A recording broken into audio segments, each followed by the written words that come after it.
High বন্ধুরা, আমি আজকে একটা নতুন ভিডিও পোস্ট করছি সোশ্যাল মিডিয়ায়। এর আগে আমি এরকম ধরনের কোনো ভিডিও পোস্ট করিনি।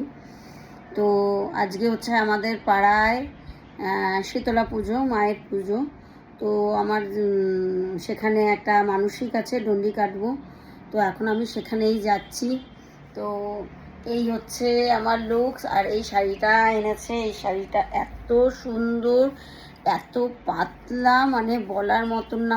আমি যে পরেছি মনেই হচ্ছে না যে আমি কিছু একটা পরেছি। এটার ব্লাউজ পিস আছে, এই যে ব্লাউজ পিসটা এত সুন্দর। শাড়িটা আমার এত পছন্দ হয়েছে, কি বলবো, এত ভালো লাগছে শাড়িটা। আর পরেছি তো, এটা তো ভিজে গেলে শাড়ি এমনি ভারী হয়ে যায়। তো আমি এটা পরে আমি খুব স্মুথ, আমি খুব কমফোর্টেবল হব।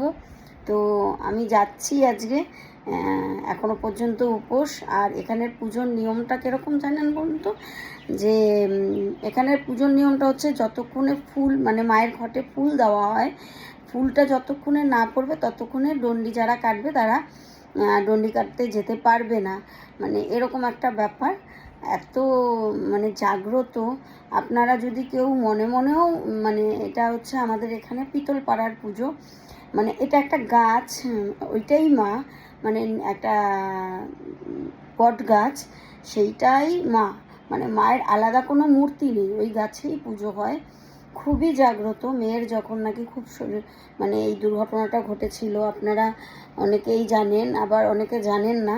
আমার মেয়ে কিছুদিন আগে একটা অ্যাক্সিডেন্টে গ্যাস লিক হয়ে হয়ে গেছিলো, বার্ন হয়ে গেছিলো। তো এটা আনন্দবাজার পত্রিকাতেও দেওয়া হয়েছে। তো তখন আমি মানসিক করেছিলাম যে মা, যদি একদম পুরো ঠিকঠাক হয়ে যায় তোমার পুজোর আগে মেয়ে, তাহলে আমি ডন্ডি কাটবো, মা ঠিক করে দাও। তো আমি অলমোস্ট এখন অনেকটাই একদম কিওর হয়ে গেছে মায়ের আশীর্বাদে। তাই আমি, ছেলেও মানসিক করেছে, আমিও মানসিক করেছি। তো আমরা দুজনেই যাচ্ছি ডন্ডি কাটতে। তো আজকের থেকে এরকম ধরনের হয়তো চেষ্টা করব ভিডিও দিতে। কিছু কিছু, যেহেতু আমি অ্যাস্ট্রোলজি সম্বন্ধে দেব, আমি বিউটিশিয়ান, তো বিউটিশিয়ান সম্বন্ধে দেব। এরকম ছোট ছোট ভিডিও আপনাদের দেব। তো এখন আমি যাচ্ছি, টাটা।